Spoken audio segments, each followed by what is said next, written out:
En mi video pasado hablé brevemente del tema de los derechos de los personajes de Marvel y el por qué esto ha hecho de su historia cinematográfica algo muy accidentado. Para resumir, Marvel estaba jodidísimo en los 90, con miedo a la bancarrota, por lo que su gran estrategia fue vender los derechos de sus personajes más famosos a diversos estudios de cine para que hagan adaptaciones fílmicas de ellos, pero por separado. New Line Cinema agarró a Blade y a Iron Man, Universal agarró a Hulk y Namor, Fox agarró a los Cuatro Fantásticos, Daredevil y los X-Men, y con ellos cualquier personaje que caiga bajo el sello de mutante, y Sony agarró a Spider-Man y a todos sus personajes relacionados. Eventualmente, por ahí de 2003, se tuvo la idea de que Marvel recuperara sus personajes para producir sus propias películas, como una productora fílmica propia, con apoyo de Paramount y eventualmente de Disney. Pero si bien se pudieron hacer movidas para recuperar a los personajes necesarios para formar a los Vengadores en el cine, los personajes a cargo de Fox y Sony siempre fueron el punto débil, ya que el MCU no podía disponer de ellos para nada. Y en la actualidad, mientras los X-Men, los Cuatro Fantásticos, Hulk, Daredevil, Namor y Blade ya están en casa, Spidey sigue teniendo que pedir permiso para salir a jugar. Pero Sony también tiene sus propias prácticas ambiciosas y la más descarada ha sido definitivamente tratar de armar un universo cinematográfico constituido de personajes secundarios hasta terciarios de la franquicia de Spider-Man. Es ciertamente una buena historia el que llevó a Sony a pensar que esto era una buena idea y el cómo la comunidad más de una vez les hizo creer que era algo que se quería ver. Así que por eso hoy trataremos de descifrar cómo surge el Sonyverse y por qué.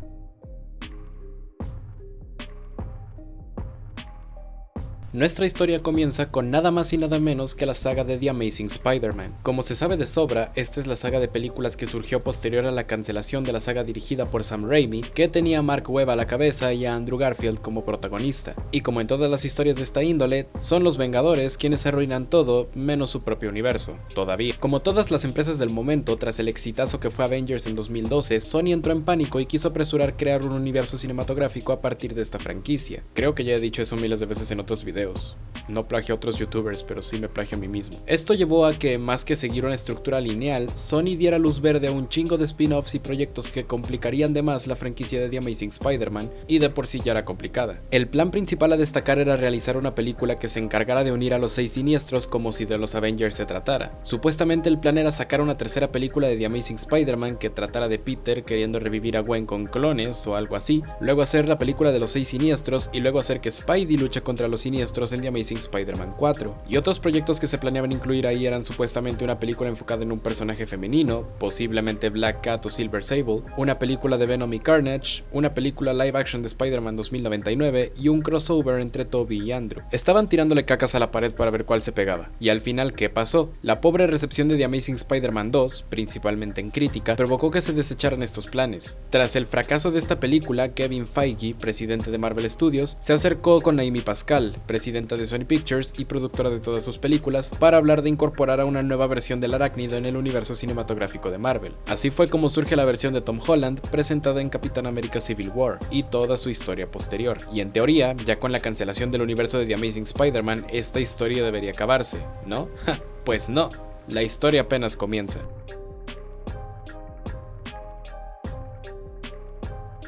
Verán, realmente Sony tenía bastante media de Spider-Man de la cual agarrarse. Por un lado estaban haciendo las películas con Tom Holland, ese personaje se estaba involucrando en el MCU, y por el otro la saga animada de Spider-Verse estaba surgiendo, así que la insistencia de Sony en querer armar su desmadre con personajes que necesitan a Spidey para funcionar, pero sin Spidey, resulta bastante extraño. Lo primero que hizo Sony fue recuperar el concepto de la película que tenían planeada de Venom y Carnage para convertirla en una trilogía, dejando a Carnage para la segunda película y solo para la segunda película. Venom se estrenó en octubre de 2018 y se convirtió en un éxito moderado tanto en taquilla como en opinión de público. Y a partir del éxito de esta película, Sony ha tenido un extraño efecto como de gaslighting, convenciéndose de que a la gente le mama ver películas de personajes de Spidey sin Spidey. Después de Venom iba a llegar Morbius, una película que por la pandemia terminó retrasándose desde su fecha de estreno original en 2020 hasta marzo de 2022. Antes que esa incluso llegó la secuela de Venom, la la cual fue mala pero cagadamente decente, y luego nos volvimos locos. En 2022, tras el estreno de Morbius, la cual por cierto fracasó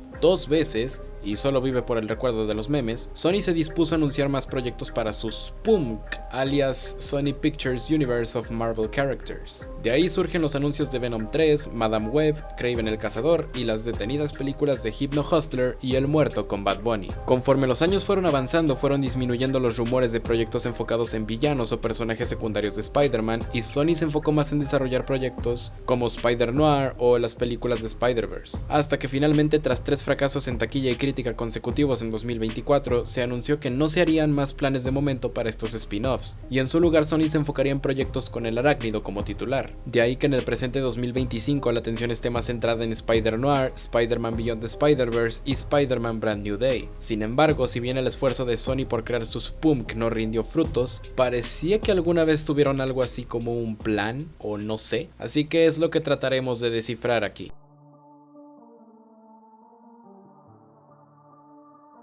Ok, esta parte será algo confusa porque voy a tratar de teorizar cuál era el plan de Sony basado en lo que se nos fue mostrando de estas películas y en uno que otro rumor que hubo por ahí en estos años. Nada de lo que voy a decir es seguro, es puramente teoría, así que me lavo las manos si algo de lo que digo suena o resulta pendejo. A ver, nuestra aventura comienza con Venom en 2018, la cual nos cuenta simple y sencillamente la historia de cómo Eddie Brock obtiene el simbionte, sin Spider-Man, y desde un inicio parecía estar desarrollada en un universo individual, no en el MCU ni en ningún otro universo que hayamos visto. Claro, desde el inicio había teorías citando estas películas en el universo de The Amazing Spider-Man, pero no teníamos razones reales para creer eso. Nos movemos al año 2019 con el primer tráiler de Morbius, y aquí es donde la cosa se pone cachonda. Y me voy a detener un poquito para hablar de Morbius. ¿Recuerdan que les dije que esta película sufrió un retraso de 2 años con respecto a su fecha de salida original? Es bastante probable de que le hayan metido un chingo de mano en ese lapso de tiempo. El primer tráiler de la película salió en enero de 2020. Para ubicarnos mejor, estamos recién saliditos de Endgame y no solo de eso, de Far From Home. Y si recuerdan, al final de Far From Home, Mysterio engaña a medio mundo haciéndoles creer que Spidey es responsable de su muerte. ¿Me siguen?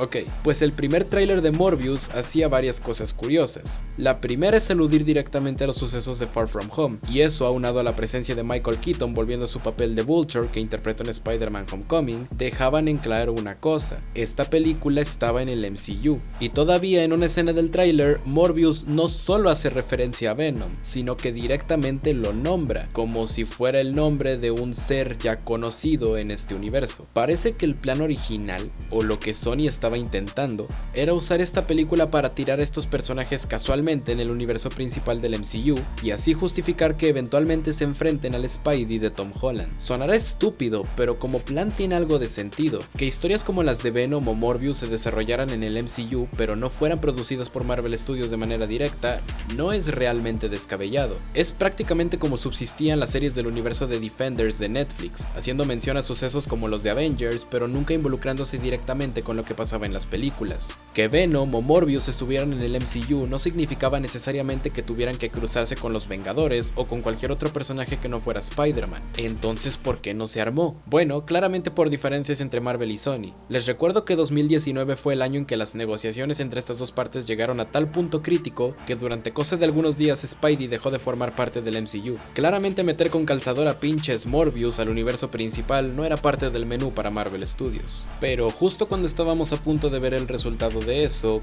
cayó la pandemia. Durante 2021 y 2022 hasta su estreno, Morbius pasó por reediciones infernales para tratar de actualizar el estado en el que se encontraba. En octubre de 2021 se estrenó Venom Let There Be Carnage, y esa sí se conectó con el MCU gracias a los sucesos de Spider-Man No Way Home un par de meses después. El simbionte estaba en el 616 y todo estaba en su lugar, hasta que Sony se puso de rarito otra vez. Cuando por fin se estrenó Morbius, trataron de justificar la presencia de Vulture en ese universo con el hechizo final de Doctor Strange en No Way Home, lo cual no tiene ningún perro sentido porque así no es como funcionaba eso. Y ahora Vulture quería reunir a unos 6 siniestros multiversales con Morbius como su primer recluta, aunque Morbius no tiene ni puta idea de quién es Spider-Man. Creo que si varios como nosotros hiciéramos equipo haríamos algo bueno.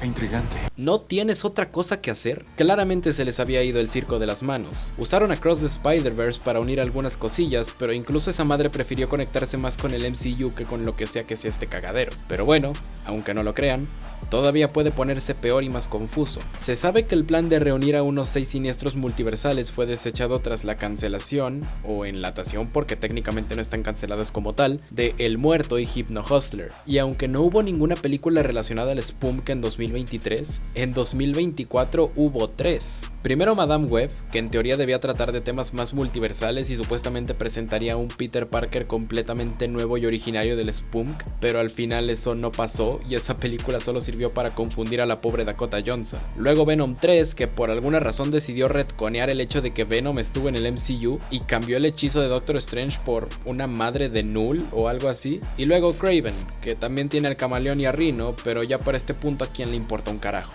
Fue justamente tras el fracaso de Kraven que Sony decidió tirar del gatillo de una vez y no seguir produciendo esta basura, al menos por un rato. Y como dije, en su lugar prefieren poner un extra de esfuerzo a los productos con el arácnido como titular. Aparte de los proyectos que ya mencioné, se sabe que ya se planea la llegada de Miles Morales a live action una vez que terminen las películas animadas, probablemente también en el MCU. Y no es de extrañarse que la nueva película de Spidey de Holland se convierta en una nueva trilogía, y que estos personajes tengan una presencia prominente en los nuevos proyectos de Avengers. De hecho, cuando Avengers 5 era de Kang Dynasty, ya existían rumores de que Spider-Man sería uno de los personajes principales. Probablemente eso ya no sea así, pero no pueden hacer una película de este tipo sin darle su debido espacio al amigable vecino. Y la gran pregunta es, ¿qué sigue ahora para Sony? ¿Volverán a intentar hacer películas de estos personajes secundarios? Con toda esperanza yo diría que no, pero también sé que no debemos juzgar un libro por su portada. Toda película cuando apenas es anunciada tiene el mismo chance de ser buena que de ser mala. Cuando Thunderbolts fue anunciada creí que sería bastante mediocre y resultó ser una de las sorpresas más divertidas en lo que va del año. Recuerdo que en su momento estuve bastante emocionado por Morbius y Kraven, y sí, el resultado fue terrible, pero sé que siempre existe la oportunidad de contar una buena historia. Solo hace falta una buena ejecución y las ganas de hacer las cosas bien. De igual manera, al menos ahora tenemos el foco completamente en proyectos buenos de Spidey y el futuro es un poco más brillante. Y cuando anuncien la película de Vermin,